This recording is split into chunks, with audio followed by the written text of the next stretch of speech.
मेरठ की मुस्कान और उसका बॉयफ्रेंड साहिल सौरभ मर्डर केस के सलाखों के पीछे पहुंच चुके हैं, लेकिन आए दिन दोनों की करतूतों का अच्छा चिट्ठा सामने आ रहा है। अब पता चला है कि मुस्कान और साहिल पहले सौरभ की लाश को एक सूटकेस में भरकर ठिकाने लगाने की प्लानिंग कर रहे थे, लेकिन इसमें नाकाम होने के बाद उन्होंने ड्रम वाला आइडिया आजमाया था। मेरठ पुलिस को सौरभ के घर से कई दूसरे सबूतों के साथ एक खून लगा सूटकेस भी बरामद हुआ है, जिसके बाद ये शक पैदा हुआ है। जानकारी के मुताबिक अपने पति सौरभ का कत्ल करने के बाद मुस्कान ने बॉयफ्रेंड साहिल से हिमाचल प्रदेश में जाकर एक मंदिर में शादी कर ली थी और यही उन्होंने नशे में धुत होकर कई दिनों तक जबरदस्त मस्ती की थी। अब शक है कि मुस्कान साहिल से प्रेग्नेंट है, जिसके चलते जेल प्रशासन मुस्कान का प्रेगनेंसी टेस्ट करवा सकता है। इस बीच मुस्कान और साहिल की जो नई तस्वीरें और वीडियो सामने आए हैं, उसे पता चलता है कि उन्हें सौरभ के कत्ल का रत्ती भर भी अफसोस नहीं है, बल्कि इन तस्वीरों में कत्ल के बाद वो नशे में धुत होकर मस्ती कर रहे थे।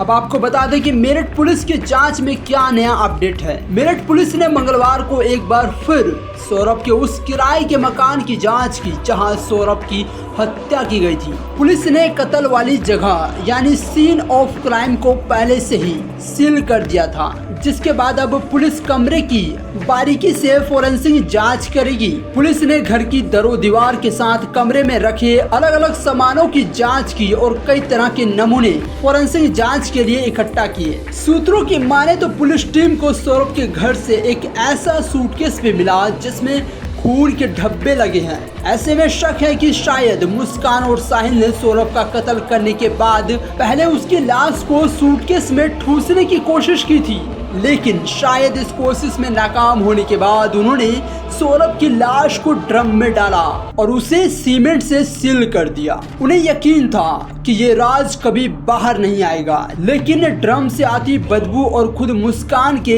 कबूलनामे से कहानी सामने आ गई है। पुलिस की टीम ने सौरभ के घर से तकिया, चादर, बर्तन समेत और भी कई चीजें जब्त की है। इसके अलावा खून के धब्बों से भी नमूने इकट्ठा किए हैं। अब बात मुस्कान और साहिल की उन तस्वीरों और वीडियोस की जो उन्होंने हिमाचल दौरे के दौरान क्लिक और शूट करवाए थे। उन तस्वीरों और वीडियोस में एक कसोल का वीडियो भी है जिसमें मुस्कान और साहिल दोनों नशे में धुत हुए दिखाई दे रहे हैं। दोनों किसी सार्वजनिक जगह पर लड़खड़ाते हुए डांस कर रहे हैं। मुस्कान डांस करते हुए बार बार साहिल के गले लग रही है और तो और एक बार डांस करती हुई मुस्कान नीचे जमीन पर गिर जाती है, जिसे बाद में साहिल बाकी लोगों की मदद से किसी तरह ऊपर उठाता हुआ दिख रहा है। उधर मेरठ जेल में अब साहिल बदला बदला नजर आ रहा है। असल में जेल प्रशासन ने उसके लंबे बाल और सिर पर मौजूदा जुड़ा कटवा दिया है। जेल के नियम के मुताबिक किसी कैदी को जरूरत से ज्यादा लंबे बाल रखने की इजाजत नहीं है। हालांकि जेल प्रशासन का कहना है कि साहिल खुद भी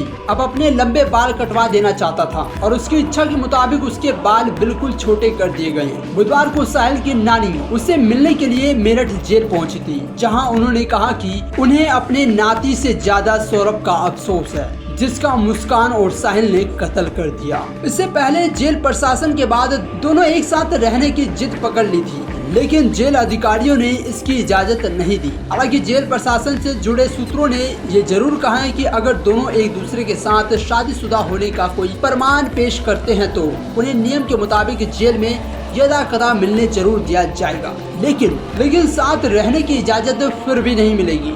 जेल में आने के बाद दोनों की हालत नशा न मिलने के चलते काफी खराब हो गई है, जिसके बाद दोनों को जेल के डीडी एडिक्शन सेंटर यानी नशा मुक्ति केंद्र में भर्ती करवा दिया गया था, जहां धीरे धीरे उनकी हालत में अब सुधार होने लगा है। ये दोनों बिना नशे के जीने की आदत डालने लगे हैं। मेरठ में बुधवार को लोगों ने सौरभ केस के दोनों आरोपियों यानी मुस्कान और साहिल को फांसी की सजा देने की मांग को लेकर कैंडल मार्च भी निकाला। लोगों का कहना है कि मुस्कान और साहिल ने जो हरकत की है उसे देखते हुए उनके लिए कोई दूसरी सजा हो ही नहीं सकती।